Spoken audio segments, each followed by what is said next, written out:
உங்கள் சத்யாவில் இப்பொழுது ஆடி அதிரடி தள்ளுபடி.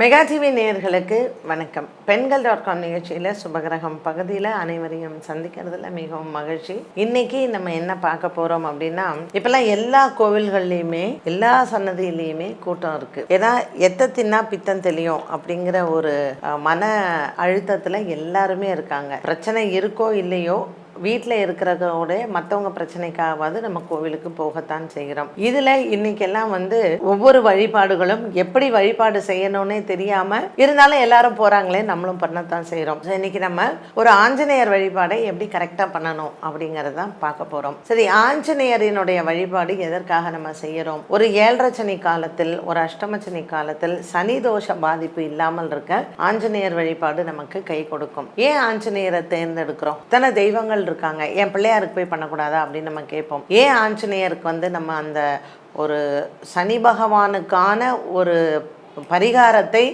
ஏன் ஆஞ்சநேயருக்கு போய் பண்ணுறோம் அப்படின்னு கேட்டிங்கன்னா, ராமர் காலத்தில் ஆஞ்சநேயர் ராமருக்கு ஒரு பெரிய பக்தனாக இருந்தார். ராமர் அவருக்கு எல்லா விதமான ஒரு பலத்தையும் கொடுத்தார். ஸோ ஆஞ்சநேயரை நம்ம போய் ஆஞ்சநேயரினுடைய நாமத்தை சொல்கிறத விட ஆஞ்சநேயருக்கு முன்னாடி போய் நின்று ராமநாமத்தை சொன்னால்தான் நமக்கு பலம் அதிகம், அதற்கு பலனும் அதிகமாக இருக்கும். ஏன்னா ஆஞ்சநேயர்கிட்ட போயிட்டு நீங்கள் ஸ்ரீராம ஜெயம்னு சொன்னாலே போகிறோம், உங்களுக்கு காரியத்தை அவர் ஜெயம் பண்ணி கொடுத்துடுவார். அதனால் ஆஞ்சநேயர்கிட்ட போய் அவரினுடைய தெய்வமான ராமபிரானை தான் நம்ம போற்ற வேண்டும்.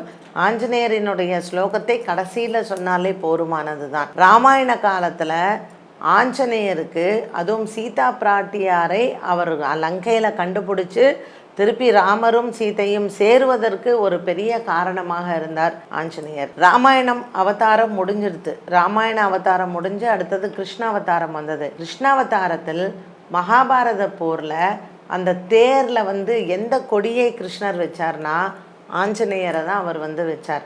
ஸோ ஆஞ்சநேயர் அப்படிப்பட்ட ஒரு பலசாலி. அவரை நினைத்தாலே போகிறோம், நமக்கு ஆட்டோமேட்டிக்காக நமக்கு உடல்லையும் பலம் வரும், மனசுலேயும் ஒரு பெரிய வலிமை வரும். மகாபாரதத்திலேயே இந்த சனீஸ்வர பகவானினுடைய ஒரு கதை இருக்குது. அது நம்ம இன்னொரு எபிசோடில் பார்க்கலாம். ஏன் சனீஸ்வரரே ஏன் அந்த தன்னுடைய சனியினுடைய தாக்கத்துக்கு ஆஞ்சநேயரை வணங்க சொன்னார் அப்படிங்கிறதுக்கு ஒரு கதை உண்டு. அது நம்ம இன்னொரு எபிசோடில் கண்டிப்பாக பார்க்கலாம். ஸோ அந்த ஆஞ்சநேயரை சனிக்கிழமையில் வழிபாடு செய்கிறது, ஞாயிற்றுக்கிழமையில் வழிபாடு செய்கிறது, இது ரெண்டுமே ரொம்ப ரொம்ப விசேஷம். வடநாட்டிலலாம் பார்த்திங்கன்னா செவ்வாய்க்கிழமை தான் ஆஞ்சநேயருக்கு ரொம்ப அங்கே முக்கியத்துவம் கொடுப்பாங்க. அங்கே பஜ்ரங் பலி அப்படின்னுவாங்க ஆஞ்சநேயரை.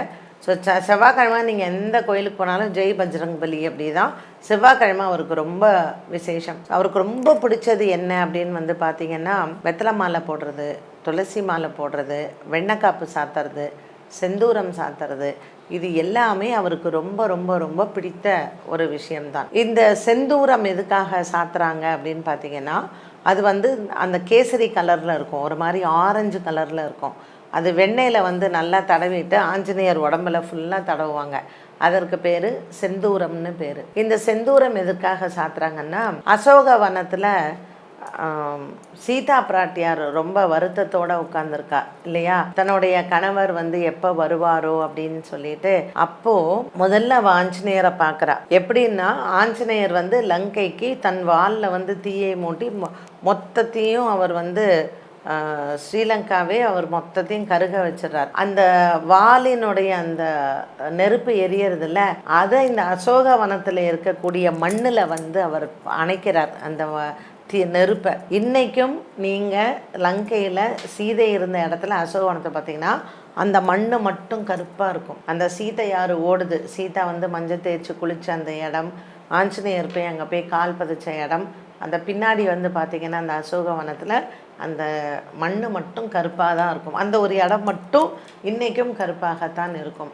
அப்போது தன்னுடைய உடம்பெல்லாம் அவர் நெருப்பாக வருது இல்லையா. சீதா பிராட்டியார் ஆஞ்சநேயருக்கு என்ன பண்ணுறா, அங்கே ஒன்றுமே கிடைக்கல இல்லையா. அவள் டெய்லி இட்டுக்கிற அந்த நெத்திக்கு இட்டுக்கிறக்கூடிய குங்குமம், அவள் ஒரு காவி உடையை உடுத்தி தானே அங்கே இருக்காங்க. ஸோ அங்கே அந்த அவங்க பார்த்துக்கிற பணிப்பெண்கள்கிட்ட சொல்கிறாங்களாம், மோரை வந்து கடைஞ்சி அந்த வெண்ணெயை எடுத்து அந்த வெண்ணெயில் அவங்க அந்த செந்தூரத்தை போட்டு ஆஞ்சநேயரின் உடம்பில் வந்து இருக்கக்கூடிய அந்த சூடு நெருப்பு தழும்புகளுக்கு எல்லாம் அதை வந்து சீதா பிராட்டியார் வந்து போட்டு விட்டாங்களாம். அதனால் நமக்கு ஏதாவது உடல் உபாதைகள் இருந்தால், இந்த நெருப்பில் வந்து பட்டுச்சு, இல்லை ஸ்கின் ப்ராப்ளம்லாம் இருக்குது அப்படின்னா ஆஞ்சநேயருக்கு வெண்ணக்காப்பு சாத்துறது இல்லை இந்த செந்தூரம் போட்டு சாத்தினா நமக்கு அந்த உடல் உபாதை வந்து போகும். வெத்தலை மாலை, இந்த வெத்தலை கொடியில் வந்து பார்க்கும்பொழுது அது பேரே வெற்றி இலை தான், அதுக்கு ஒன்றுமே கிடையாது, அது பூக்காது காய்க்காது கனி இல்லை ஒன்றுமே கிடையாது, வெற்றி இலை தான். அந்த 2 வெற்றிலையுடன் சேர்ந்த ஒரு பாக்கோட வச்சு அதை ஆஞ்சநேயருக்கு 18 அந்த கவுண்ட்டு, அப்போது 36 வெத்தலைகள், இதை வந்து ஒரு சுருட்டி நம்ம அவருக்கு மாலையாக போடும் பொழுது வெற்றிலை மாலை சாற்றினால் அவர்களுக்கு நம்ம என்ன நினச்சி பிரார்த்தனை பண்ணிட்டு போடுறோமோ நம்ம காரியத்தை அவருக்கு வந்து வெற்றி அடைய செய்வார். இது குறிப்பாக திருமண தடைக்கு நீங்கள் போடலாம். துளசி மாலை, துளசி வந்து அவர் போட்டுக்கிறதுக்கான காரணம் என்னென்னா, பெருமாள் வந்து துளசியை தன்னுடைய மார்பிலேயே எப்பவும் இருப்பார். ஏன்னா பெருமாளுக்கு வந்து எப்படி மகாலட்சுமி தாயார் ரொம்ப ஒரு மனசுலேயே அவர் வந்து இடது பக்கம் அவர் வந்து இடம் கொடுத்தாரோ, துளசிக்கும் அதே மாதிரி தான், அத்துழாயின்னு பேர். ஸோ துளசியும் இல்லாமல் நம்ம பெருமாளை பார்க்கவே முடியாது. அப்படிப்பட்ட அந்த துளசியை வந்து நம்ம ஆஞ்சநேயருக்கு அவருக்கு திருவடியில் வச்சாலும் சரி, மாலையாக போட்டாலும் சரி, நமக்கு பெருமாளுடைய அனுகிரகத்தை பரிபூரணமாக கொடுப்பார். ஆஞ்சநேயருக்கு சனி பகவான் என்ன சொல்கிறார்னா, 7.5 சனி காலத்தில் 7.5 ஆண்டு காலம் நான் ஒரு மனிதனுக்கு அவனை 7.5 சனியாக பிடிக்கும் காலகட்டத்தில் எவன் ஒருவன் உன்னிடத்தில் வந்து சனிக்கிழமை என்று வெற்றிலை மாலையோ துளசி மாலையோ வெண்ணக்காப்போ சாத்தி உன்னை வணங்குகிறார்களோ அவர்களுக்கு நான் கொடுக்கக்கூடிய தண்டனைகள் குறையும்னு சொன்னார். தண்டனை தரமாட்டேன்னு சொல்லலை, கொடுக்கக்கூடிய தண்டனையில் அதை நான் குறைத்து கொள்வேன் அப்படின்னு தான் சனி பகவான் சொல்லியிருக்கிறார். அதனால் சனிக்கிழமை நம்ம ஆஞ்சநேயரை போய் சுற்றணும் அப்படின்னா இந்த மாதிரியான 7.5 சனி காலத்தில் சனியினுடைய கடுமையான தாக்கத்திலிருந்து நமக்கு ஓரளவுக்கு ஒரு ரிலீஃப் கிடைக்கும் அப்படிங்கிறதுக்கு தான். மற்றபடி நம்ம வந்து ஆஞ்சநேயர் வந்து எப்பொழுதுமே ஒரு பிரார்த்தனை தெய்வம். ஒரு விஷயம் நமக்கு வேலை கிடைக்கலன்னு வச்சுக்கோங்களேன், ஐயோ எனக்கு திடீர்னு ஆஃபீஸில் கூப்பிட்டு நீ போன்னு சொல்லிட்டாங்க, நான் நாளைக்கு என்ன பண்ணுவேன், எனக்கு வேலை கிடைக்கல அப்படின்னு நம்ம நினைக்கும் பொழுது ஒரு ஆஞ்சநேயர் கோயிலுக்கு ஓடி போய் ஒரு 12 நாள் தொடர்ந்து நீங்கள் வெத்தலை மாலை போட்டு ஆஞ்சநேயரை 12 சுற்றுங்களேன், அந்த 12 நாளைக்குள்ளே நமக்கு ஒரு தீர்வை அவர் கண்டிப்பாக கொடுப்பார். ஒரு சில இடங்களில் ஆஞ்சநேயருக்கு வந்து மட்டத்தேங்காய் கட்டுறது அப்படிங்கிறத பிரார்த்தனை இருக்கும். ஸோ ஆஞ்சநேயரினுடைய ஆலயங்களில் ஒவ்வொரு இடத்துல ஒவ்வொரு மாதிரியான பிரார்த்தனைகள் வச்சுருப்பாங்க. நீங்கள் ஆஞ்சநேயர் வந்து பார்த்திங்கன்னா பக்த ஆஞ்சநேயர்னு சொல்கிறது, கை கூப்பின்னு இருக்கிறவர் பக்த ஆஞ்சநேயர். வாலில் வந்து மணி இருக்கும், அவர் ஒரு ஆஞ்சநேயர். மலையை தூக்குன மாதிரி இருப்பார், சஞ்சீவி ஆஞ்சநேயர்னு பேர். ஆனால் வீட்டில் நம்ம வந்து அந்த மலையை தூக்கிட்டு பறக்கிற மாதிரி இருக்கிற ஆஞ்சநேயரை பொதுவாக அந்த படத்தை வீட்டில் வைக்கக்கூடாது அப்படின்னு சொல்லுவாங்க. பக்த ஆஞ்சநேயராக கைகூப்பி இருக்கக்கூடிய ஆஞ்சநேயரை நம்ம வந்து வீட்டில் வச்சுக்கலாம். ஆஞ்சநேயர் வந்து ஒரு பிரம்மச்சாரி, அதனால் நிறைய பேருக்கு ஒரு டவுட் இருக்கும், நம்ம கல்யாணத்துக்காக வேண்டிக்கிறோம், ஒரு பிரம்மச்சாரிகிட்ட போய் வேண்டிக்கலாமா அப்படின்னு சொல்லிட்டு. எந்த மாதிரியான விஷயங்களுக்கும் நம்ம ஆஞ்சநேயரை வணங்கும் பொழுது காரியத்தை சித்தி பண்ணி கொடுப்பார். அவர் வந்து என்ன காரியமோ அதை நமக்கு வெற்றி அடைய செய்வார். அதனால் ஆஞ்சநேயரினுடைய ஸ்லோகம் நிறைய இருக்குது. இதில் ஹனுமான் சாலிசா அப்படிங்கிறது வந்து துளசிதாஸ் எழுதினது.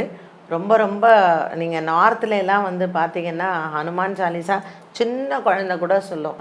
அந்த ஸ்லோகம் மட்டும் ஒருத்தர் கற்றுண்டு விடாமல் சொன்னாங்கன்னா வாழ்க்கையில் எப்பேற்பட்ட கஷ்டம் வந்தாலும் அந்த கஷ்டத்துலேருந்து நமக்கு வெளியில் வர்றதுக்கு ஆஞ்சநேயர் துணையாக இருப்பார். நீங்கள் எப்போ ஆஞ்சநேயர் கோயில் போனாலும் ராமநாமத்தை ஜபிக்காமல் வராதிங்க. ஸ்ரீராம ஜெயம் சொன்னாலே போகிறோம், ஆஞ்சநேயர் கோயிலில் நமக்கு வெற்றி கிடைக்கும். எல்லாம் சரிதான், ஆனால் ஆஞ்சநேயருக்கு முக்கியமான ஒரு பிரார்த்தனையை நம்ம விட்டுட்டோம் இல்லையா? என்னது? வடமாலை. ஆஞ்சநேயருக்கு எதுக்காக வடமாலை போடுறோன்னா, ராகு கிரகத்தினால் நமக்கு எந்த விதமான கெடுபலனும் வராமல் இருக்கணும், கேத்து கிரகத்தினாலேயும் நமக்கு கெடுபலன் வராமல் இருக்கணும்னா வடமாலை சாத்தலாம்.